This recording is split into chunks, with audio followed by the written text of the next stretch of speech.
Raymond, Oui. quand est-ce que ça vous a pris cette passion de la collection là? Ça m'a pris, j'avais environ une dizaine d'années, il y a donc très longtemps. Et ça a commencé un peu à l'école primaire. J'avais un instituteur qui nous faisait du cinéma le jeudi avec un pâté babi.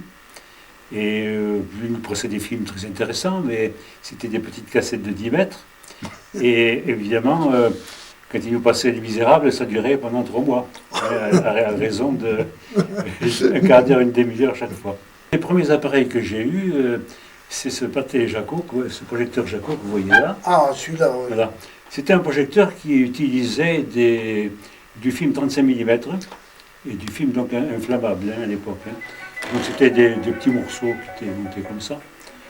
Et alors une fois, je faisais du cinéma chez un camarade dont le père était épicier et on avait installé le projecteur dans l'arrière-boutique sur un bidon, il y avait du pétrole dedans. Et alors quand le père s'est aperçu de ça, il a fichu la porte, ça n'a pas traîné. Voilà, c'est un épisode du cinéma amateur, ça. Vous aviez le feu de la passion. Là, Non, mais on aurait pu foutre la maison. Ensuite, j'ai eu des pâtés babi. Alors, donc, ces pâtés babi, il fallait les remettre en état parce qu'on les trouvait plus ou moins délabrés.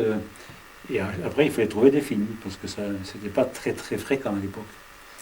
Donc, ces pâtés babi, ça a été un peu le commencement de la collection. Et les films, vous les achetiez à Toulouse ou Oh ben, les films, bon, on achetait ça sur le marché aux puces à Toulouse, ou alors... on en vendait dans les magasins des films. Oui, il y avait Rigaud. À l'époque, c'était très cher. Je ne joue pas d'une époque où je ne gagnais pas encore ma vie, et bon, il fallait se débrouiller autrement. Voilà.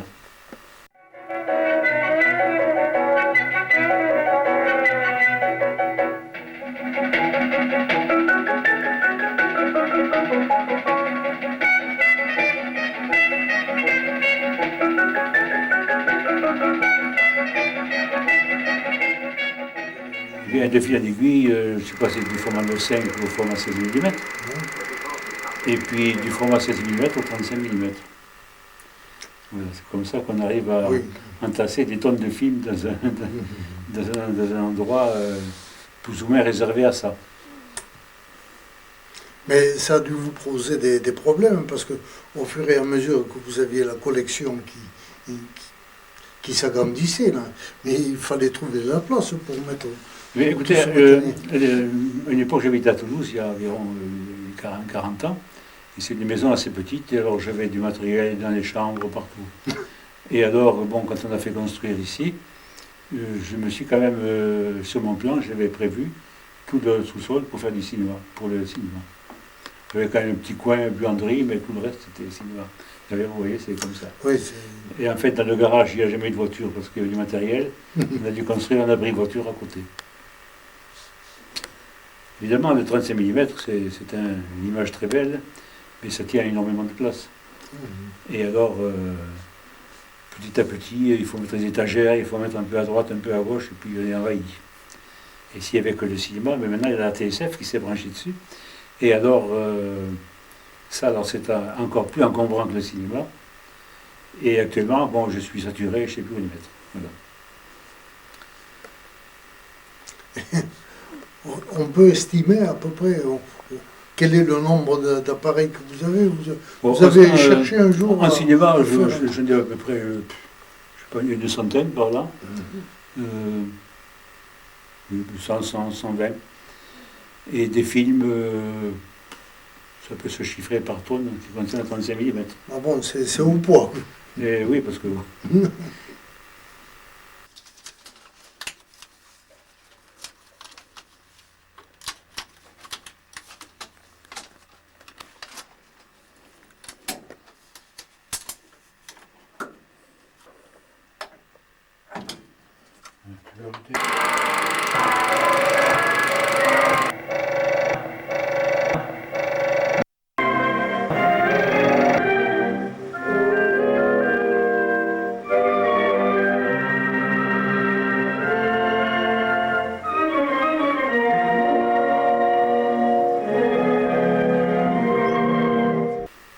Et les postes de radio, c'est pareil. Alors vous avez À l'époque de radio, bon, moi j'avais passé un CAP de radio à une époque, ça m'intéressait.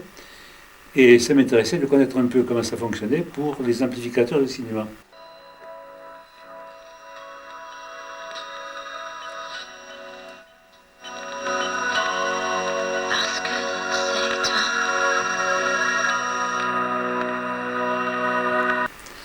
Donc la radio m'a intéressé, j'ai passé un CAP. Bon, j'étais pas très brillant parce qu'à l'époque on le faisait facilement. Et, je me suis plus occupé pendant 20 ou 30 ans. Et puis un beau jour, à Saint-Cyrénin, j'ai retrouvé un poste. C'est un poste, un TK-limite, genre cathédrale, un poste arrondi dessus. Et puis je l'avais mis dans un coin, et puis un jour j'ai recommencé à acheter des postes.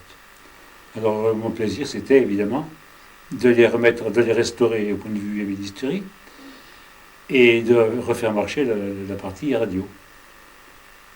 Voilà. Et au point de vue pièces, vous avez réussi à... Les pièces, le problème principal, c'est les pièces, parce que des composants, on en trouve de moins en moins, des lampes, on n'en trouve pratiquement pas.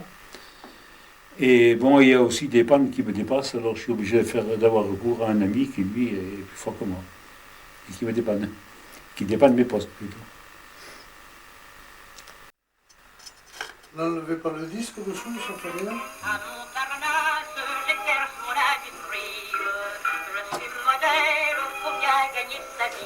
Je l'aime trop, mon gigolo. Oui, alors à une époque, je m'étais intéressé au piano mécanique. Alors celui-ci, c'est un piano à cylindre, c'est un gros cylindre en bois qui est pointé, qui a des pointes. Hein. Et donc des picots. Des picots.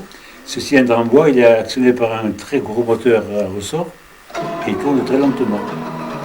Et donc, chaque fois qu'un de ces picots rencontre un basculeur sur le piano, ça donne un son.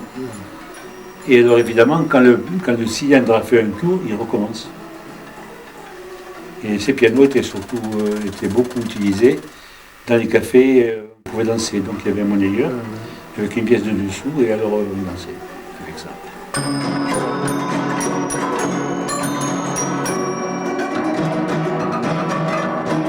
Et par contre, l'autre piano qui est derrière moi, là, c'est un piano, c'est vraiment des pianos qui sont pour faire de la bonne musique.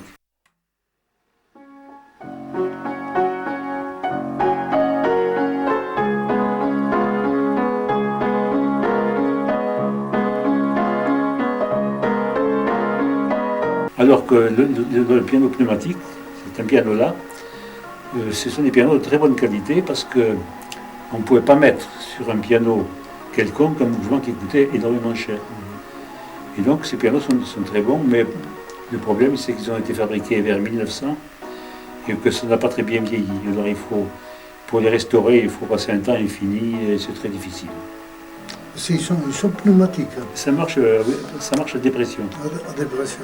Donc il y a un rouleau de papier perforé qui se déroule devant une flûte de pan. C'est une pièce qui est percée d'autant de trous qu'il y a de notes du piano. Et quand le trou du papier passe en face du trou de la flûte de pan, il se fait un circuit de dépression et qui actionne les marteaux par l'intermédiaire de soufflet. C'est une mécanique extrêmement compliquée. Et vous arrivez quand même à maîtriser la... Eh bien, j'ai dû faire venir des livres de technique des États-Unis, parce que là-bas il y avait beaucoup de ces pianos, et autrement je ne m'en sortais pas.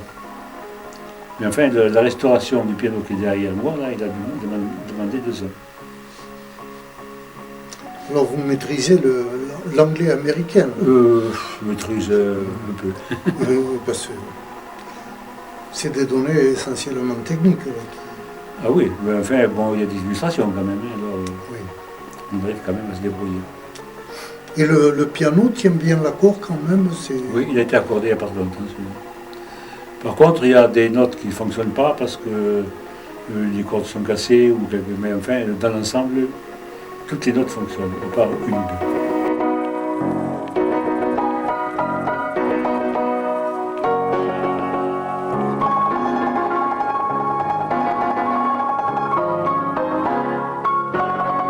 vous avez un grand mérite. Hein.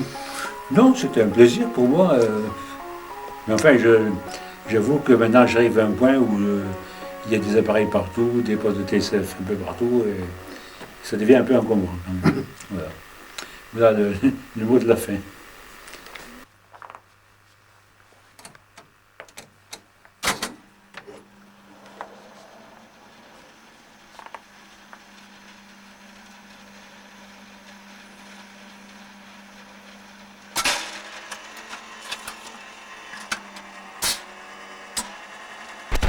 Et le temps semble arrêter. Oh, mais l'enfant de mon jeune âge, oh, mon étoile du passé a changé. A changé. A changé.